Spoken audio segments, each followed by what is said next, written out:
इसके बाद हमारे सिलेबस में जो नेक्स्ट थ्योरम है that is called Pythagoras theorem.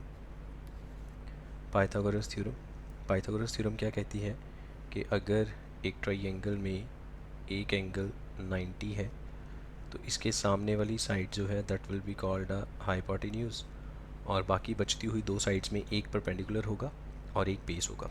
ठीक है, अगर एक राइट ट्राइंगल है और उसमें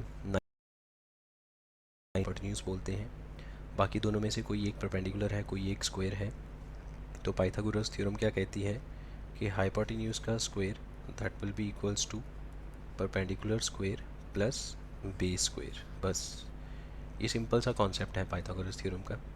सो A C square will be equals to A B square plus B C square.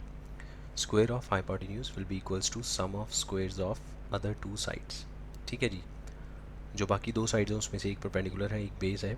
As you know trigonometry में हम ये सब पढ़ चुके हैं कि हम जिस एंगल से ट्राइंगल को एनालाइज करेंगे, जिस एंगल से हम सारी रेशियोज़ फाइंड आउट करते हैं लाइक साइन कॉस टेन, उसके सामने वाली साइड को हम परपेंडिकुलर बोलते हैं और उसके साथ वाली साइड को बेस बोलते हैं। ये सब हम ट्रिग्नो में ऑलरेडी पढ़ चुके हैं। ठीक है जी, अब इसके बेसिस पे क्वेश्चंस कैसे पूछे जा सकते हैं। अच्छा, एक तो पाइथागोरस थ्योरम है, एक इसका कन्वर्स है।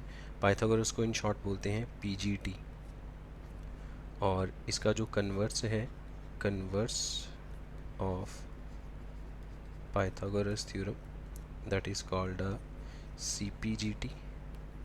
सीपीजीटी कन्वर्स ऑफ पाइथागोरस थ्योरम। तो पाइथागोरस थ्योरम के कन्वर्स के अकॉर्डिंग क्या कंडीशन है कि अगर एक ट्राइंगल में, हमें नहीं पता 90 कहाँ पे है, चलो यहाँ पे तो मैंने सीधा ही 90 वाला बना दिया ना। हम ट्राइंगल ऐसा ड्रॉ कर लेते हैं जिसमें हमें ये नहीं पता कि 90 डिग्री कहाँ पे है। This is a triangle A B C. हो सकता है इन तीनों में से कोई एक 90 हो सकता है ना भी हो, हमें तो बस एक ट्राइंगल गिवन है। तो पाइथागोरस थ्योरम का कन्वर्स क्या कहता है कि अगर किसी भी एक साइड का स्क्वायर, लेट से बी सी का स्क्वायर, बाकी दो साइड्स के स्क्वायर के सम के इक्वल आ जाए। ठीक है, अगर एक साइड का स्क्वायर बाकी दो साइड्स के स्क्वायर के सम के इक्वल आ जाए, तो जो सिंगल साइड हमने सेलेक्ट करी थी जो एक तरफ है ना, that will be taken as a hypotenuse, और उसके सामने वाला जो एंगल है दैट विल बी 90 डिग्री। तो इस केस में जो बी सी है that will be taken as a hypotenuse, और क्योंकि बी सी का स्क्वायर बाकी दो साइड्स के स्क्वायर के सम के इक्वल है, तो बी सी के सामने वाला जो एंगल होगा दैट विल बी 90 डिग्री। ठीक है, so it implies B C is hypotenuse and angle A is equals to 90 degree. मतलब जिस साइड का स्क्वायर एक तरफ है वो हाइपोटेन्यूज है, उसके सामने वाला एंगल 90 डिग्री है। This is the concept of converse of Pythagoras theorem. अब इन दोनों थ्योरम्स को यूज़ करके कुछ बहुत ही सिंपल से क्वेश्चंस पुट किए जा सकते हैं। लेट से एक हमारे पास क्वेश्चन है कि वी हैव गिवन रोम्बस। मान लीजिए हमें एक रोम्बस गिवन है लाइक दिस, और इसके डायगनल्स की लेंथ दे दी, डायगनल d1 कोई भी मान लो, d1 d2। लेट इज से AC is a d1 and BD is a d2। तो d1 जिसको हमने AC बोल दिया, लेट इज से इसकी लेंथ हमें गिवन है 12 सेंटीमीटर, और d2 दैट मीन्स डायगनल 2 जिसको हमने BD बोल दिया, इसकी लेंथ गिवन है 16 centimetre. Now we need to find side of rhombus. Rhombus की साइड कैसे फाइंड आउट करेंगे, when we have given two diagonals, right. तो इसमें हम रोम्बस की प्रॉपर्टीज़ को यूज़ कर लेंगे। As we know that diagonals of rhombus bisect each other, bisect मतलब AOOC के इक्वल, BOOD के equal. Diagonals of rhombus bisect each other at 90 degree. जहाँ पे डायगनल्स मीट करेंगे वहाँ पे एंगल बनेगा 90, तो angle O will be 90। More over diagonals का हाफ हो जाएगा पॉइंट ऑफ इंटरसेक्शन पे, तो टोटल AC जो है वो 12 है, तो AO की वैल्यू 6। सिमिलरली जो टोटल BD है वो 16 है, तो BO की वैल्यू 8, हाफ हो गया। Now we need to find sides, तो साइड तो कोई भी फाइंड आउट कर लो, सारी इक्वल ही हैं।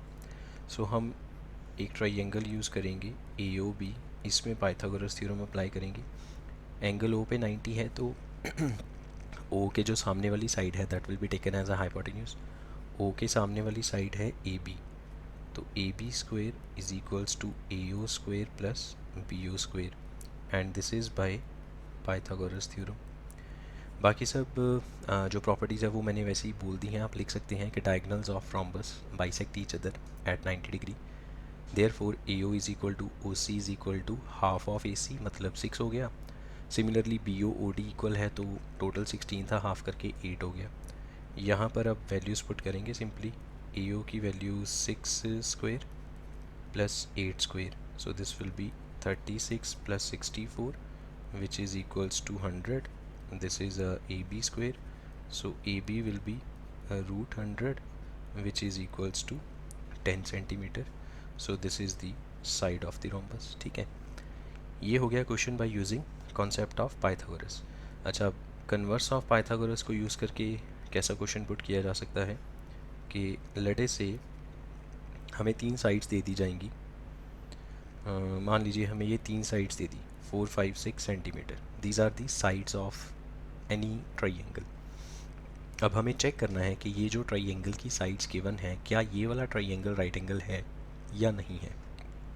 उसके लिए हम कन्वर्स ऑफ पाइथागोरस का यूज़ करेंगे। तो हमने ये सिंपली एक ट्राइंगल ड्रॉ किया, ABC, कोई भी नाम नेमिंग कर सकते हैं, PQRDEF कुछ भी। साइड्स की वैल्यूज़ लिख दी 4, 5, 6 रैंडमली। कहीं पे भी 4, 5, 6 लिख दो, उससे कोई फ़र्क नहीं पड़ेगा। हमें तो जस्ट ये चेक करना है कि ये जो ट्राइंगल है क्या इसमें कोई एंगल 90 डिग्री का है या नहीं है, क्या ये राइट ट्राइंगल है या नहीं है। ठीक है, तो जो सबसे बड़ी साइड है उसका स्क्वायर एक तरफ करो, बाकी 2 साइड्स के स्क्वायर का सम एक तरफ करो और बीच में इक्वालिटी लगाओ और अब चेक करो क्या ये इक्वालिटी होल्ड करती है। मतलब क्या वाकई ये लेफ़्ट साइड राइट साइड के इक्वल है या नहीं है। अगर तो है तो हम कहेंगे yes it is a right triangle, अगर नहीं है तो no it is not a right triangle. तो 6 का स्क्वायर तो हुआ 36 इज़ इक्वल टू ये बना 16 plus 25, so 36 is equals to 41 which is false. ये तो गलत है, 36 41 के इक्वल थोड़ी ना है। So therefore this is not right triangle, तो ये राइट ट्राइंगल नहीं है। ठीक है, कैसे पता चला, फिर दोबारा सुन लीजिए कॉन्सेप्ट कि जो सबसे बड़ी साइड है उसका स्क्वायर एक तरफ, बाकी 2 जो छोटी साइड्स हैं उनके स्क्वायर का सम एक तरफ। ठीक है, एक और कर लेते हैं।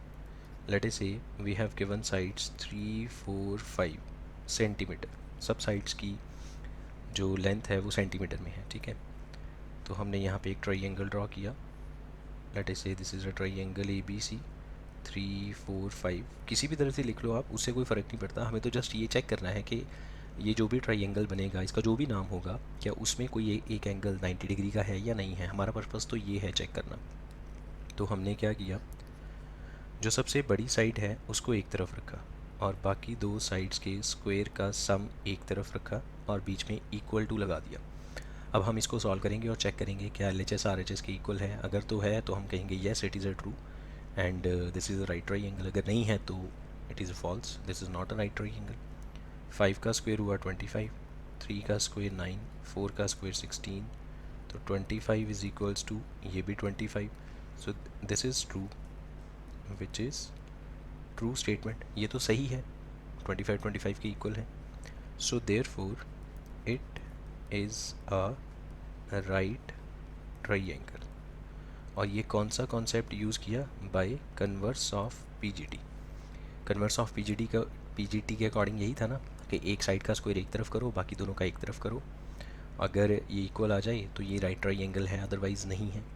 अब क्योंकि ये राइट ट्राइंगल है तो इसमें जो बड़ी वाली साइड थी जो एक तरफ थी that will be taken as a hypotenuse, and as you know hypotenuse हमेशा बड़ी साइड ही होती है। तो 3, 4 तो हाइपोटेन्यूज हो ही नहीं सकता, वैसे भी लॉजिकली देखा जाए hypotenuse is always a greatest, तो वो तो 5 ही होगा। और वैसे भी 5 एक तरफ है तो वही हाइपोटेन्यूज है। So it implies 5 is hypotenuse. 5 के सामने वाला जो एंगल था वो 90 डिग्री होगा। तो 5 कहाँ पे है, ये साइड है AB5, इसके सामने एंगल कौन सा है, C। तो ये जो एंगल C है and angle C will be of 90 degree. के मतलब जब आप 3, 4, 5 सेंटीमीटर की साइड्स को यूज़ करके एक ट्राइंगल बनाओगे तो जो 5 है वो हाइपोटेन्यूज बनेगा और उसके सामने जो भी एंगल होगा वो 90 डिग्री का होगा। ठीक है। सो ये बहुत ही बेसिक सा कॉन्सेप्ट था by using Pythagoras and converse of Pythagoras theorem.